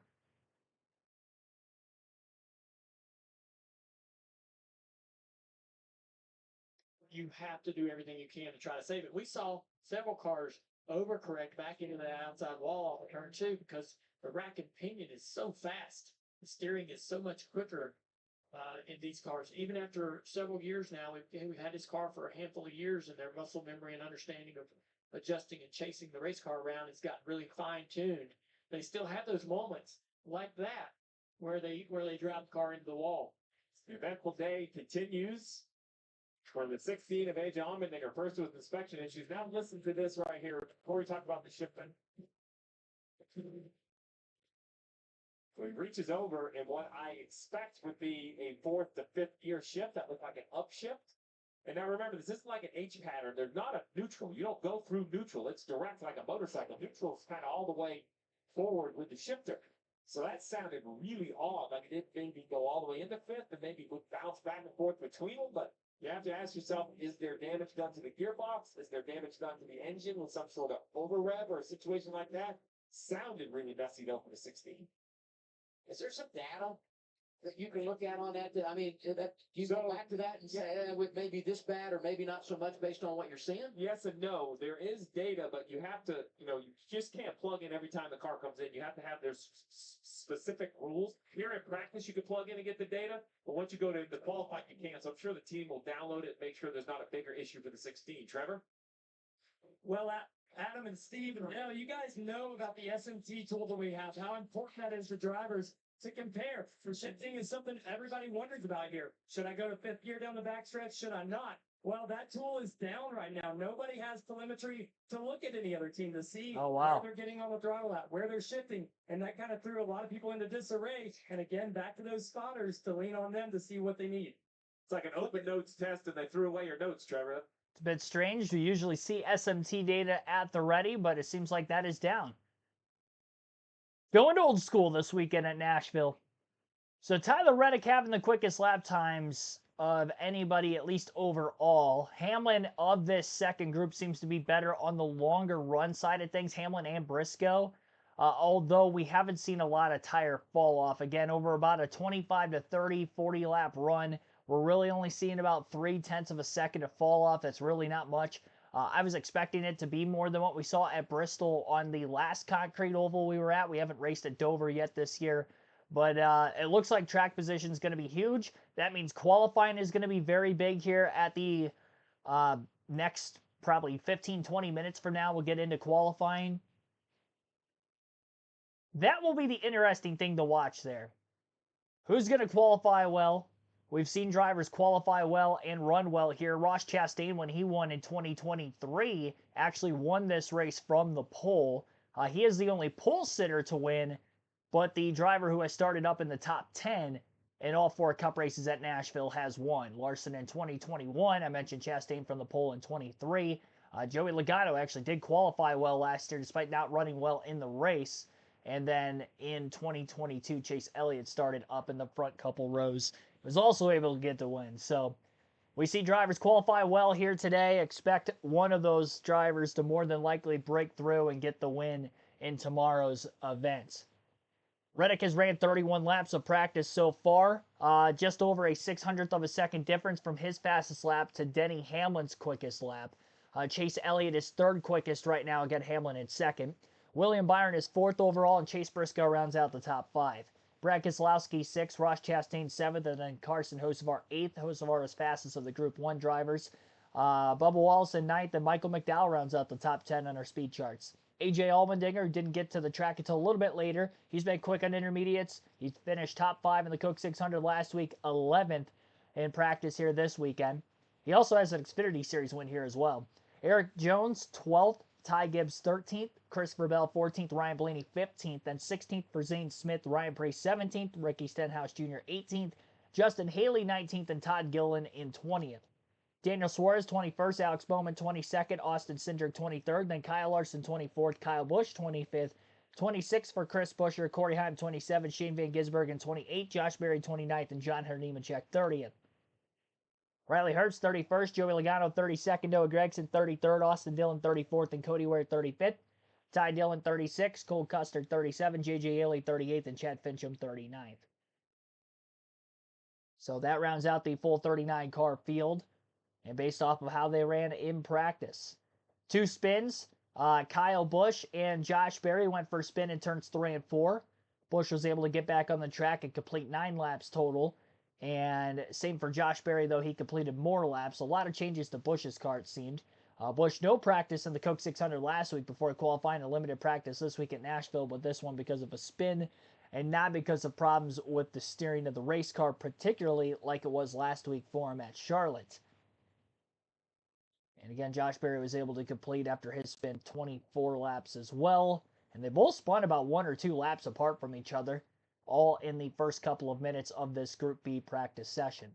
We'll take a quick break, and then after this we will get into NASCAR trivia before qualifying begins in about 10 to 15 minutes.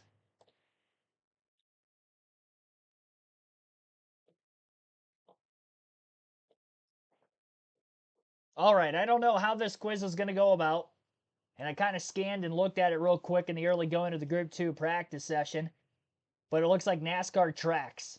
will be our trivia question. And I believe this is from 2014. Last updated 2018. Okay. I'm assuming it's going to give us a picture and we have to name the track. I'm assuming that's what it is. If the picture's not working, then we'll try a different quiz. We'll start it. And the picture's not working. I can't click on it. You know, I had a feeling that that was going to happen. Let me refresh the page.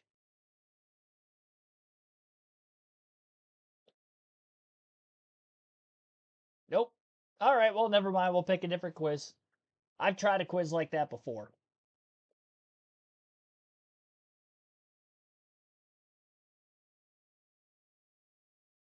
Might not be able to do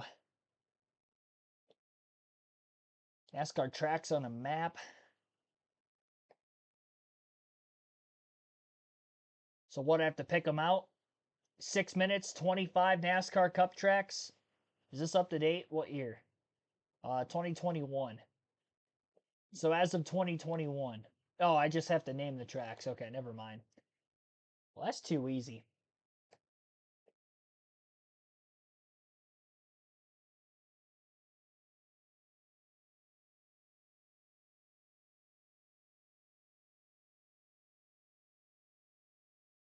Track record holders.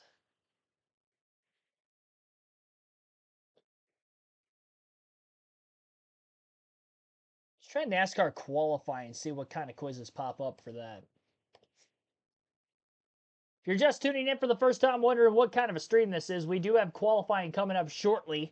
Just wrapped up our practice session for the NASCAR Cup Series moments ago, so going to do some trivia to buy time in between.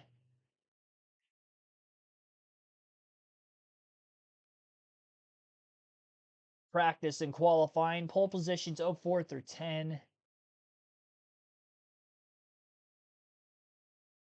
Most active poles.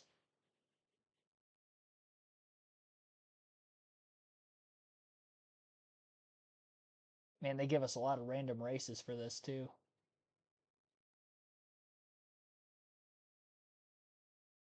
Modern era winners, qualifying records.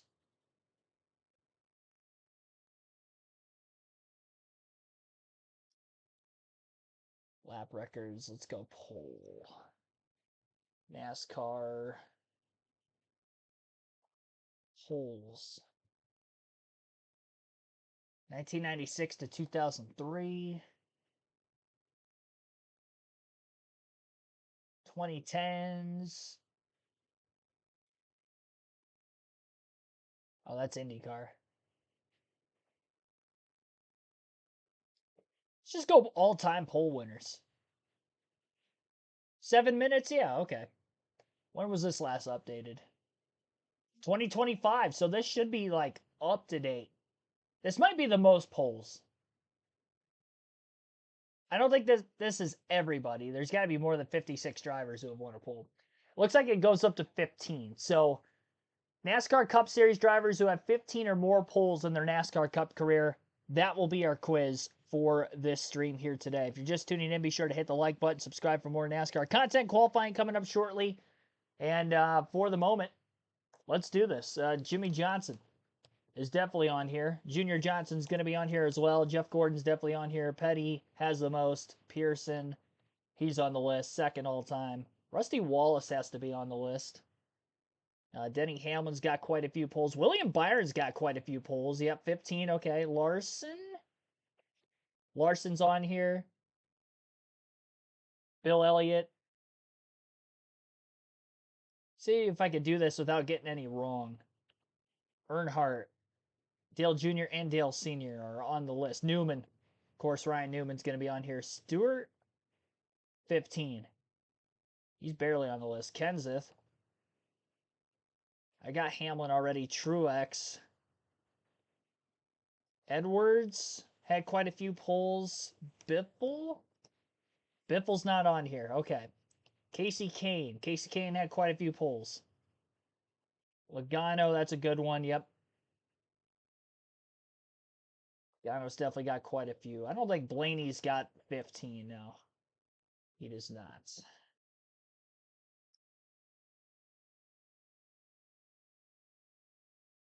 No, Bowman's not on the list. Keselowski. Brad K's on here. Joe Nemechek, right? No. They called him Front Row Joe, and he doesn't even have 15 plus poles in his Cup career. McMurray? No. Marlin?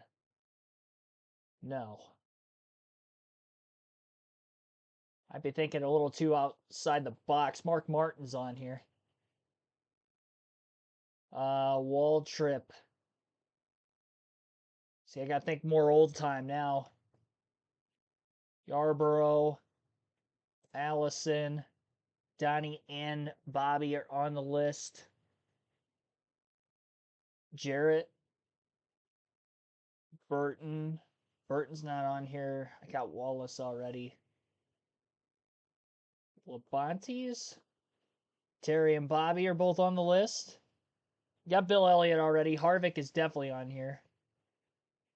Harvick. I do not have the Bush brothers yet. They're both on here. And our quiz for right now, anybody who's gotten 15 or more poles in their NASCAR Cup career. Harry Gant. Rick Mass was good at qualifying, but not that many poles.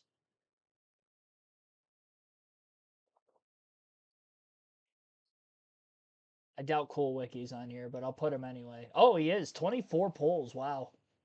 I knew he only had 5 career wins, but 24 poles.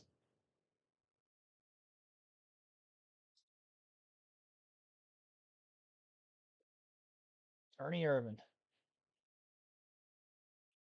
Top 56 pole sitters. Herb Thomas. Lund is not on the list. Fireball Roberts. Joe Weatherly.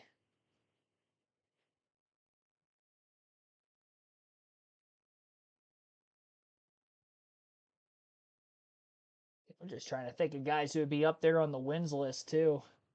I tried Marlin already. Schrader? Ken Schrader, 23. Wow, thank you for that. It's a good one.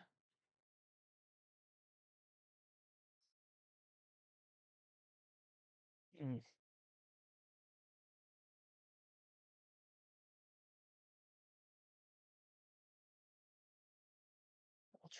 I got Earnhardt's already.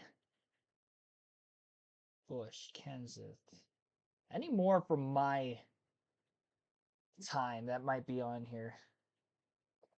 Montoya for the road courses, I doubt he had 15 of them. Yeah, that would have been too many. Boyer? No. I do have Truex already.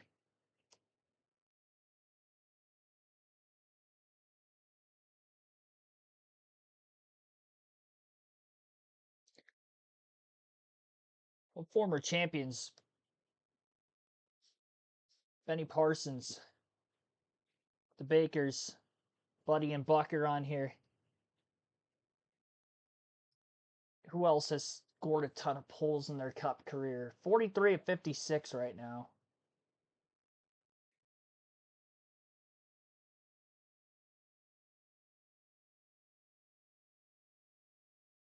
Yeah, I have Kenseth on here already.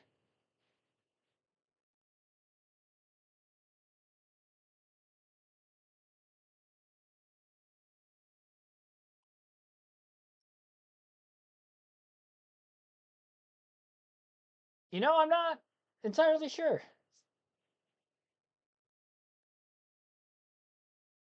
I do have Fireball Roberts already. I think we're going to have to end this quiz for right now because they are getting into qualifying. We might end up trying this again at some point in time. Well, I didn't mean to end it like that. We maybe could have had a couple of those names pop back up in my head beforehand. I didn't mean to tap out of the quiz necessarily that way too early, but we are getting into qualifying here, so back into the important side of the stream. We'll have some NASCAR trivia for you on our pre-race tomorrow. We'll have plenty of time to get through a full quiz before the start of tomorrow's race. We'll go live at 6:30 p.m. Eastern. Corey Heim on the racetrack as he will be running for the 67 team for 2311 racing this weekend. It'll be the second start of the year for Corey Heim on the Cup Series. He finished 13th just a couple of weeks ago in his first start of the season at Kansas Speedway. And Corey Heim did finish 29th in his only Cup start at Nashville, where he ran the 50 car last year for 2311 racing. He finished 29th in that event. Chad Fincham going to be making his third career start at Nashville Superspeedway this weekend. His best finish 33rd in 2021. He just wrapped up his qualifying lap as well. And now on track is J.J. Yaley, who would be the last of the 3 non-chartered entries this weekend. He is driving for New York Racing. This will be Yaley's 4th start at Nashville in the 5 Cup races here. His best finish is 27th. As far as the lap times go, you can see them on our screen. 29.896 for Corey Heim, a 31.729 for Chad Fincham, and J.J. Yaley in the Fanatic Chevrolet is just rounding up off of turn number 4, and he clocks in at a 30.443. So Heim first, Yaley second, Fincham third on the first 3 drivers to make a qualifying lap here today. Following those 3, Zane Smith, then Daniel Suarez, Carson Hocevar, Riley Herbst, Justin Haley, Ryan Blaney, Bubba Wallace, Cody Ware will be the first 10 or so to qualify. Zane Smith was a runner-up in last year's race at Nashville Superspeedway. Started 36th in that event. In that final spot, was able to get to second. Last week we saw Ross Chastain win from the final starting position on the grid out of 40 cars in the Coca-Cola 600.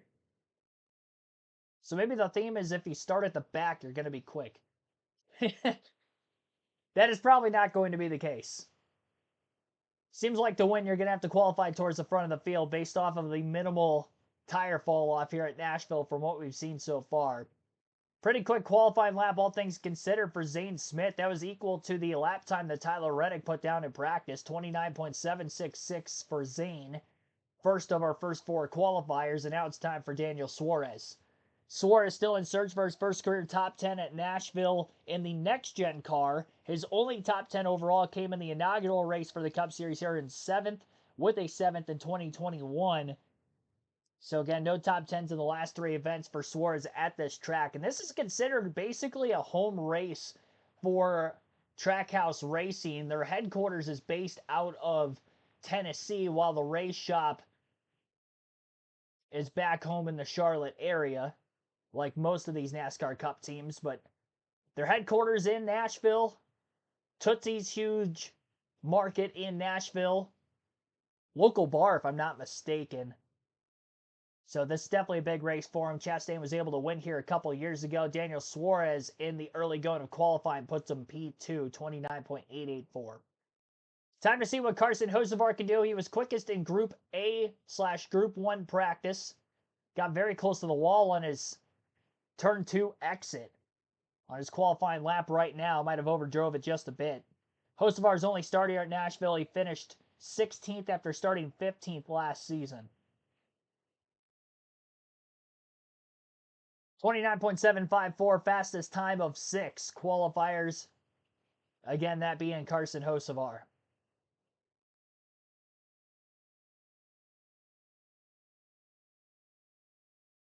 Engine failure in the Coke 600 last weekend for Carson while running side by side with the leader Denny Hamlin on a restart with about 90 laps to go in the race. Was running top 3 for a large majority of the second half of that event after he also had started in that final row alongside Chastain. As for Riley Herbst, who is currently on track and rounding up his qualifying lap, this will be Herbst's first career Cup start at Nashville. He's made several starts in a part-time effort over the last 2 seasons at certain tracks, but Nashville not one of them. 30.160 on the lap time for Herbst, 5th. out of 7. Now on track will be Justin Haley for Spire Motorsports in the number 7. Haley's best finish at Nashville is 13th, which came last year in 2024. Haley a big wiggle through turns 1 and 2. Couldn't hook up on the bottom lane of the racetrack very well, so I don't think this lap time is going to be anywhere near where his teammate Hocevar was at. Although he is tracking in the green. Wow, Haley does get to the top of the board, so that wiggle in 1 and 2 might not have cost him as much as I thought. Tells me he wiggled, but he stayed in the throttle. Never blipped it from that point on. 29.623 on the lap time for Justin Haley. So Spire Motorsports 1 and 2 out of 8 qualifiers. Up next is defending, well, I should say, champion from 2 years ago, Ryan Blaney, our first former NASCAR Cup champion, to make a qualifying lap today. Blaney's got 2 top 10 finishes at Nashville in 4 starts. His best third in 2022. He finished 6th a season ago.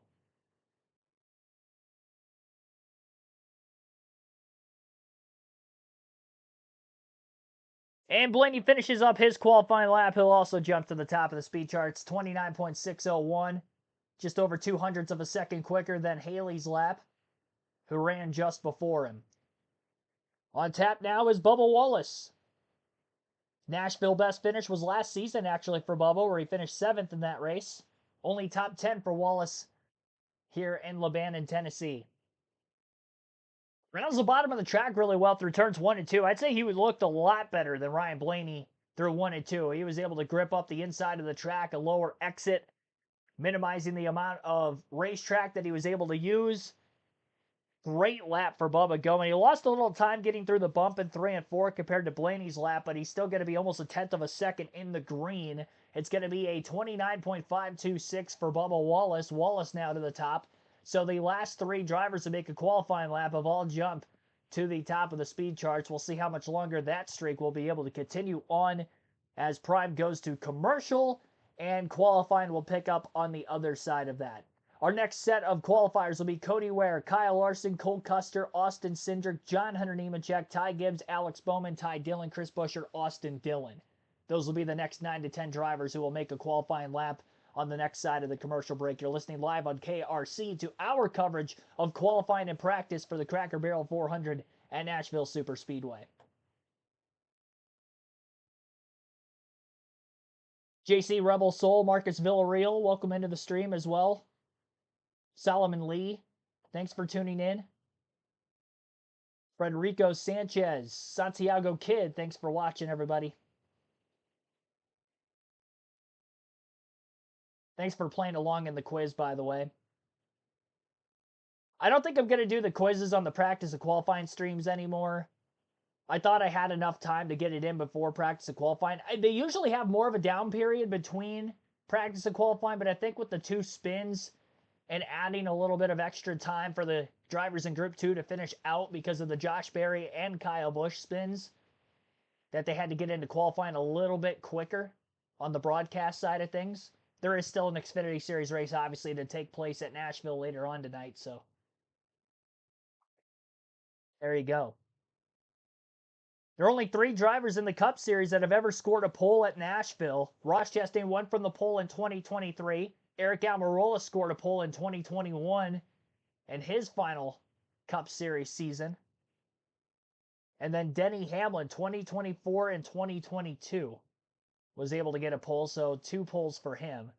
Cup Series will only be making their 5th race at Nashville this weekend. Super Speedway, that is.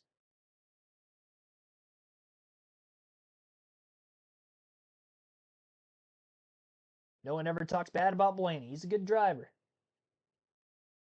His emotions get the best of him behind the wheel sometimes. It must be a Penske thing, because that seems to have happened with every Penske driver. I think over the years everywhere. I remember even Rusty Wallace and Jeremy Mayfield had a butting heads rivalry as teammates back in the early 2000s too. So maybe Penske teammates just haven't gotten along well together in NASCAR. It's always been a toxic relationship. The Arby's car is back here for this weekend. Cody Ware sponsoring the Arby's we have the Meats Ford Mustang again this weekend. Good to see. We'll see if Cody Ware can have a decent run. 27th is his best finish at Nashville in 2022. That was actually the only race he has ever ran here in the Cup Series. He'll be making his second start at the track this weekend. Cody on his qualifying lap. Looking like he's putting up a decent time. He's cycling to only be a couple tenths off of where Bubba Wallace is currently. Didn't fare too well through the bump in 3 and 4. He might have a sub 30-second lap time. He does. 29.951. That's not bad for Cody Ware. Pretty good, all things considered, for the Rick Ware Racing Ford. All right, it's showtime. Kyle Larson on track. He hasn't scored a pole at Nashville, but he has scored a few poles already this season, one of which at Bristol on a concrete oval. Here he is. Sorry. His teammate Bowman had the Bristol pole earlier this year. I apologize for that. Larson started second that day. But we'll see if he can get another good qualifying effort here. He was lacking a bit of speed in practice. He is a former Nashville winner. He won the first race here in 2021. He is the only driver to have a top 10 in all 4 Nashville starts. First, 4th, 5th, and 8th in those 4 finishes. He's progressively getting worse with each finish, as 8th was last year's race finish. And not the greatest qualifying lap for Kyle Larson, 29.778. He's behind the likes of both Spire Chevys of Haley and Hocevar. He's also behind Zane Smith. We're still very early in the going. Only 12 drivers have made a lap, so Larson might have to start from deep in the field tomorrow if we see quicker lap times posted as we're expecting. It does seem like the 5's a little bit off of speed this weekend. Like I said, I noticed that in practice he was outside the top 20, and he might be outside the top 20 of qualifying, so they're definitely going to have to go to work on that car overnight and see what adjustments they can make before the drop of the green flag tomorrow evening. Cole Custer on track. Meanwhile, Trevor Bayne is caught up with Bubba Wallace. Good. Yeah, I mean, I struggled so bad qualifying here, so just kind of wanted to take a step back, and it seems to be paying off. We'll see how good the lap is. Proud of our Chumba Casino team. Last week, I'm sorry, but it sucked. It sucked. And so it was nice to just come back here with some speed, and that's a nice thing. And being in the right headspace, you tend to let the bad races go a lot easier now and enjoy the most important things, and that's family, and it allows you to reset. And so comes in here with a clean mind, and that's what I'm enjoying right now. So our car's fast. We'll see how that translates over to tomorrow. But all in all, a good start to the weekend. All right, great start for 23-11 here in practice and qualifying, Adam. Just did it. All right, Cole Custer timed in just behind Larson, 29.807. As for Custer, he'll be making his 3rd start at Nashville, first since 2022. His best finish here was 26th in that 2022 race. Austin Cindric also had a best finish at Nashville in 2022. His finish came in 7th for his run in that season's event. He will be on track right now. John Hunter Nemechek actually had Nemechek and Cindric flip-flopped in my qualifying order sheet. So Cindric is on track now. I just read off the stats for him. John Hunter Nemechek timed in with a 30.023 on his lap. Nemechek won the Xfinity Series race last season. His only Cup start here was last year, where he finished 31st. And definitely looking for improvement. He was outside the top 30 in practice, and with that qualifying lap, he's probably going to be outside the top 30 for the start of tomorrow's race out of 39. So we'll see if he can pick up and have a better run. Austin Cindric finished 15th in last year's race, while his teammate Joey Logano was able to break through to victory lane. 3rd quickest in qualifying, though, for Austin Cindric. So both of the Penske Fords of Blaney and Cindric are 2nd and 3rd right now. 29.606 for Cindric, only 5 1/1000ths of a second off his teammate Ryan Blaney's lap time. So Penske seems to be pretty tight and pretty even with the speed in their Fords. Joey Logano, the only one that still has to qualify, and then we still have to see the Wood Brothers Ford of Josh Berry go yet. Ty Gibbs is now on the racetrack. 14th place in 2023 is the best finish for Gibbs at Nashville. He also finished 23rd in last season's race. Rocking the Interstate Battery scheme this weekend. Always a classic. And a mainstay at Joe Gibbs Racing since their inception. 5th for Ty Gibbs with a 29.658. Respectable lap. Up next will be Hendrick Motorsports' Alex Bowman. Bowman is 0 for 4 and trying to get a top 10 finish. He's finished in the top 23 times out of 4 at Nashville, but he has never scored a top 10. His best finish is 14th, which came 2 different times in 2021 and last season in 2024.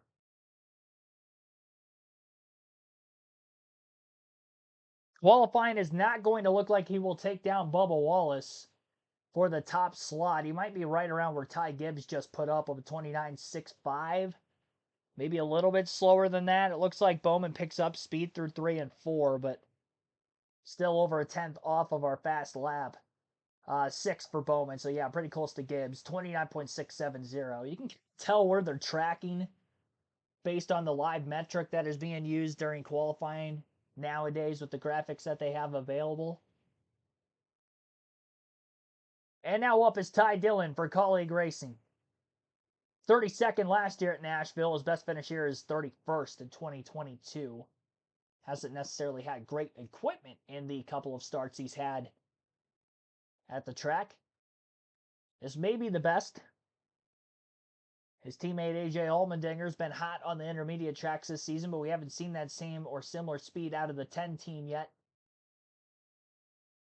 Ty Dillon on his qualifying lap will be 11th, 29.824 for Ty Dillon. His brother Austin Dillon is up next. 12th place finish in 2021 for Austin Dillon. He has 3 top 15s but 0 top 10s at Nashville, and those 3 top 15s all came between 2021 and 2023. Finished outside the top 30 last season. Austin deep in the points, just as he was about this time of the year last year. Probably going to need a win to get into the playoffs. He was able to win at Richmond last year, though he didn't qualify for the playoffs, steamed in the way they got the win by wrecking 2 drivers on the final lap in 2 different ways. Score that victory. NASCAR let him keep the win, but was unable to score a playoff spot as a result of that. Pretty good qualifying lap, though, for Austin Dillon. 5th, 29.657 as he jumps up in our top 5, which is all we can see on screen at once here. Maybe top 6. Scroll down a little bit more. Chris Buescher is on the racetrack for RFK Racing. He had a top 5 here a season ago.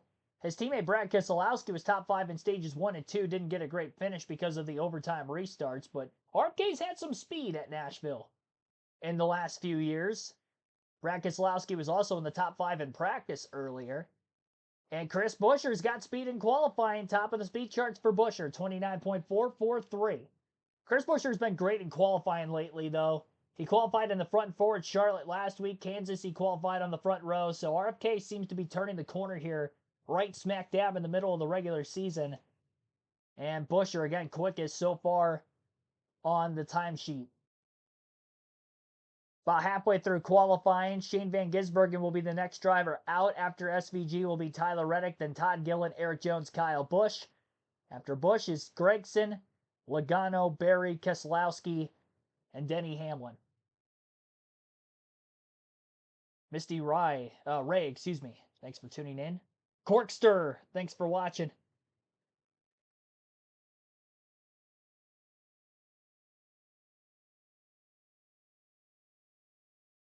Arby's Cars, Cody Ware. NASCAR info and news, welcome to the stream as well. Watermelon weekend tomorrow, it could be. It could be today as well. Chastain running the Xfinity Series race will be driving the 9 car later today for Junior Motorsports. We have 41 likes on the stream. Our goal is to get to 50, so be sure to hit the like button. We have well more than 100 people in the chat. We'll be live for Xfinity Series racing at 7:30 p.m. Eastern, a little bit over an hour and a half. A little less than an hour and a half from now. So again, 7:30 p.m. Eastern, we'll be live for that. And we'll also be live for the Cup race tomorrow at 6:30 p.m. Eastern, almost 24 hours from now. Our live commentary coverage continues. We'll take a quick break while we're waiting for Amazon Prime Video to come back from their commercial. Again, up next will be Shane Van Gisbergen for qualifying.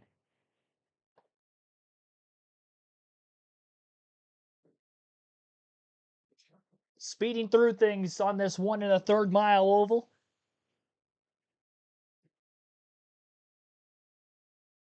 Getting closer to the end of qualifying. We'll do our diecast showing. I'm sure there's a lot of Dale Jr. fans here, as there is everywhere when there's NASCAR going on.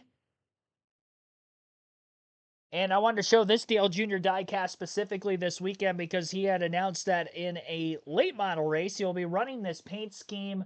I can't remember exactly where it was at. I heard it, but I honestly don't remember for the life of me. Later in the fall, he'll be running a late model stock race, just like he had with the number 8 Dale Jr. Classic Budweiser scheme earlier this year. I believe he ran that at Florence. He'll be running this 2001 Pepsi 400 throwback scheme, which this scheme in particular won that Pepsi 400. Of course, the first race back to Daytona following the 500 of that year, the passing of his father. This was an all-star game throwback, so you can see the baseball seams on the trimming of the car all the way around. Seattle, I believe. Yeah, Seattle 2001 was the all-star game of that year for Major League Baseball. And I do have this diecast, so I figured I'd show it off on stream today for our diecast showing.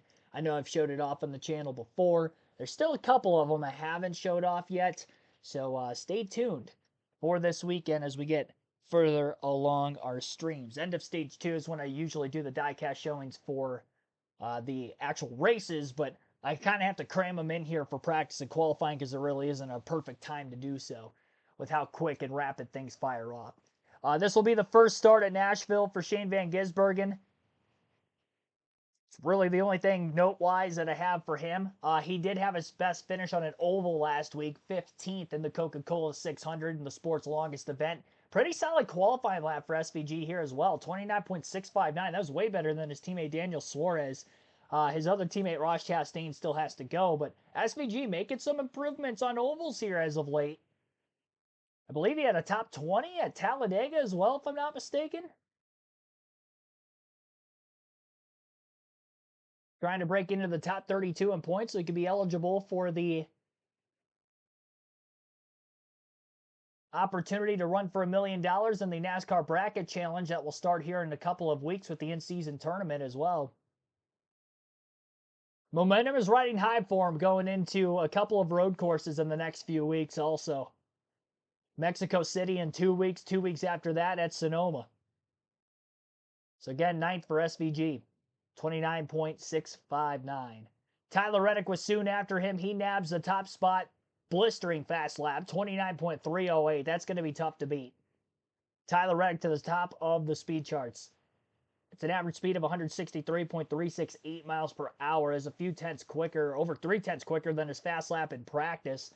He was the fastest overall in that practice session as well. So Reddick, I think he's going to hold on, honestly. I'd be shocked if anybody beats him for the pole. Statistically, Tyler Reddick's best finish at Nashville is 3rd last season, and it's his only top 10 in 4 career starts at the track. Todd Gilliland just wrapped up his qualifying lap moments ago. His best finish at Nashville was 17th last season, and that was his only start at this racetrack. Sorry, 1 of 3 starts for Todd Gilliland.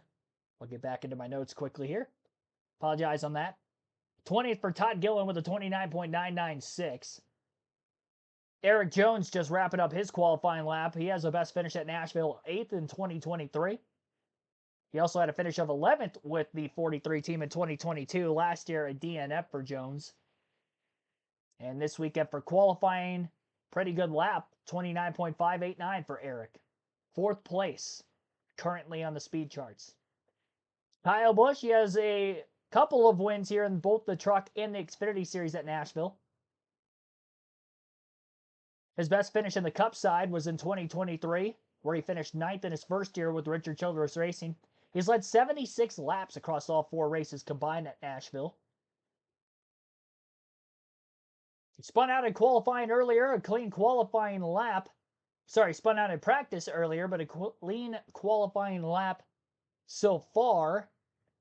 And as he just wraps it up, 29.732, 12th for Rowdy. Struggled in the Truck Series race last night. struggles out of the gate for the Cup side through practice and qualifying. Hopefully he has a better go of it during the race itself tomorrow. Noah Gragson had a top 10 in last year's race, finished 10th with Stuart Haas Racing. Obviously his first year full-time with Front Row Motorsports. 10th and 26th in the only two race finishes for the only two races for Gragson at Nashville. Not a great qualifying lap. He's impressed in qualifying on certain ovals this season. Top 10, not going to be the case here. 17th with that 29.820. So Gragson going to be starting right in the middle of the pack. Defending Nashville winner Joey Logano is now on the racetrack. His Penske Fords that have already gone out of the track, Blaney and Cindric, are 5th and 6th. So he should have a pretty good lap, I would assume, as long as he doesn't make a mistake. I don't think he's going to contest for the pole. On the tracker, he seems to be about a 1/10 of a second off of where Tyler Reddick was. Beat him on entry into 3, but lost time to the exit of turn 4. Second for Joey Logano. It was a pretty good lap. That just goes to show how good Tyler Reddick was, that he was over a 1/10 of a second off of Reddick, but he still jumps up to the second fastest time. So Logano, the best of the Penske Fords in qualifying. 29.434 was his lap time. Joey has 3 top 10 finishes in the 4 Nashville races, including, again, a win last season. As for Josh Berry, his only run here was last year at Nashville in the Cup Series. He finished 26th, but he did start on the front row, qualified 2nd in that event. Here's Tyler Reddick for an interview. We'll see if his time holds. I hope others make mistakes like I did. We can hang on and get the pole, but yeah, we'll just see. We'll see. Hopefully it's good enough. Driver gets out, says he made a lot of mistakes. Still on the pole by a 10th or so. It's a fast 45 Toyota for Tyler Reddick. I don't know if that would hurt my feelings more or less, right? If he got out and talk about how bad it was, yet he's still the fastest guy. Video. Josh Berry, while he was wrapping up his qualifying lap in the middle of that Tyler Reddick interview, he is now 9th on the speed chart with a 29.651. Brad Keselowski, another former Xfinity Series winner at Nashville, was running top 5 at the end of stages 1 and 2 during last year's race. Was unable to get a good finish in that event. His best finish at Nashville is actually 11th, which came in 2023. He only has 1 top 20 in the 4 starts here, so not a great going for him. Speed has been a little quicker at RFK Racing and for that 6th camp the last several weeks. Keselowski did look pretty sporty in practice earlier. He was top 5. And a pretty good qualifying lap as well. 29.377 for Keselowski, 3rd quickest. He's the only driver within a 1/10 of a second of Tyler Reddick's lap time. Denny Hamlin should have a good shot to go for the pole. He has 2 of them at Nashville in the 4 races here. And his next-gen race finishes at Nashville, 12th, 3rd, and 6th. Some of the very best at the track. He has not won a race here. At 3rd place was in 2023, being his best finish at the track. An exit to turn 4, great lap going for Denny Hamlin, top of the speed charts again. 29.174, what a lap for Denny Hamlin. I believe that would be the track record, if I'm not mistaken. I'm going to go into Racing Reference real quick here. On screen just to verify myself, but when I was looking at it earlier, I don't think anybody's ran that quick of a lap time. Oh, geez. It's going to take me a minute to try to find. I apologize for this, but some important information to try to diagnose here on the fly. Let's see, Nashville Super Speedway. They only had 4 races here, so I might be able to find it.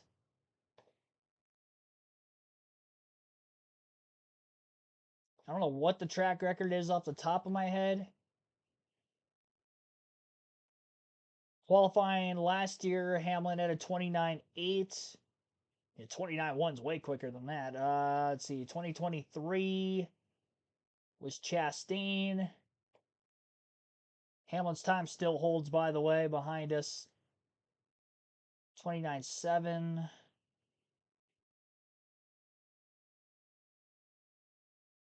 Two more years to go through.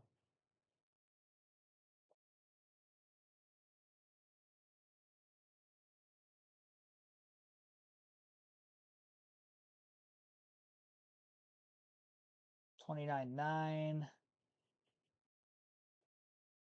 Now look at 2021 with the Gen 6, which was 750 horsepower. So it's faster than Almirola's lap in 2021, which was 29.55. Oh, yeah. Oh, yeah. Yeah, it's a new track record. So we'll see if that holds. 29.174. Qualifying just seems to be up this year at Nashville. I don't know if it's because the track temps are cooler than the first 4 years we've come here. I mean, usually this race is mid to late June, if not early July.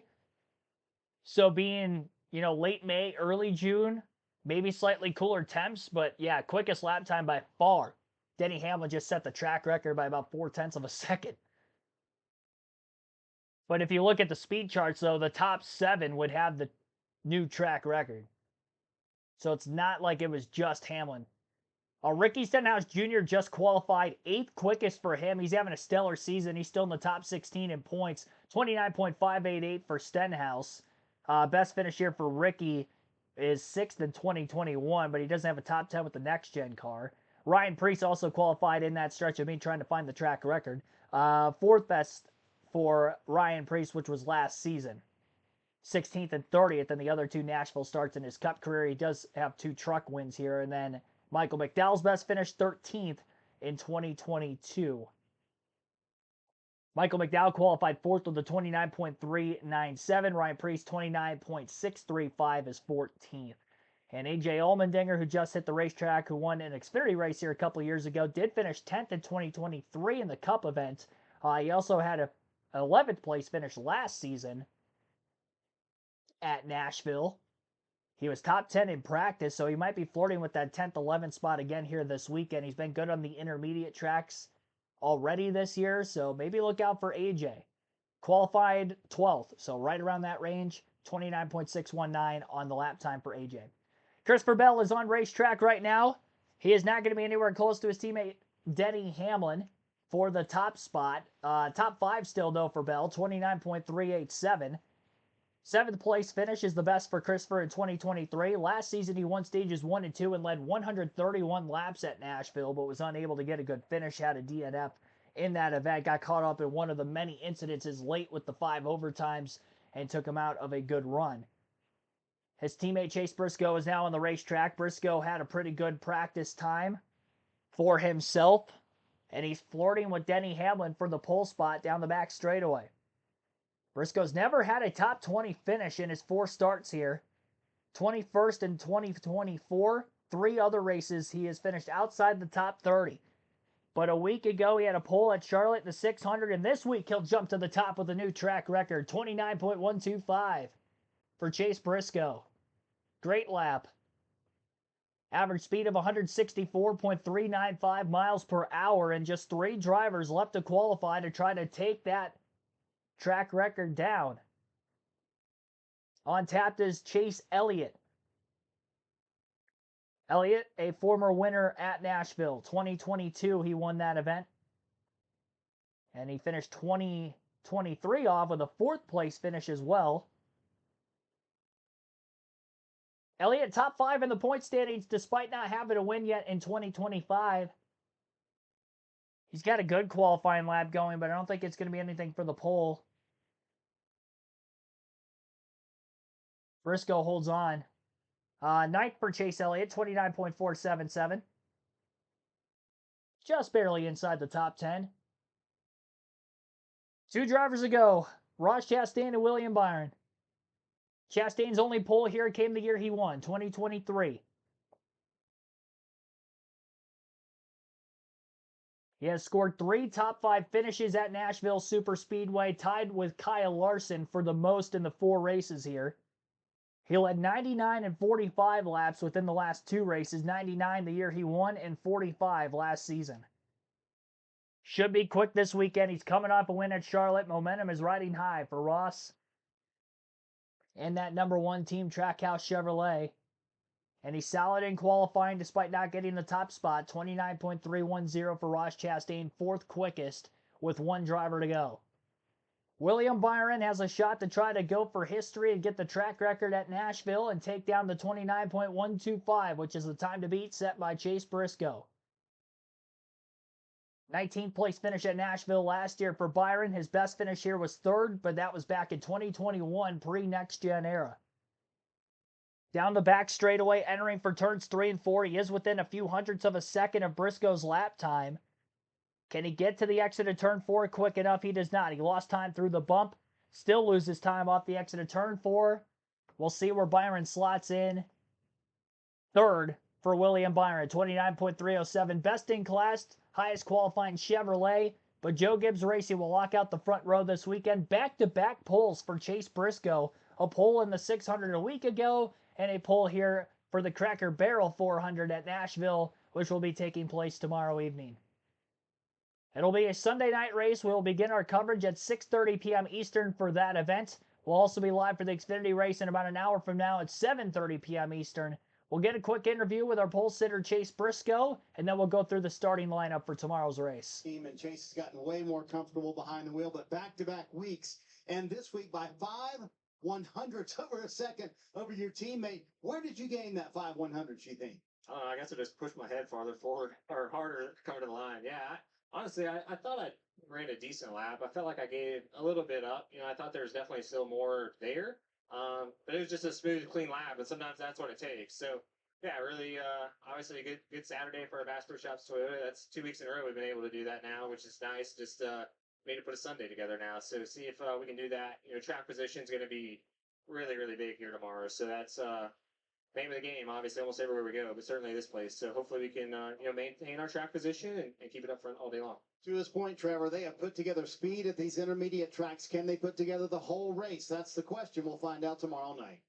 Yeah, Marty, the Toyota stood out today in practice with long run speed, but now in qualifying showing short run speed as well.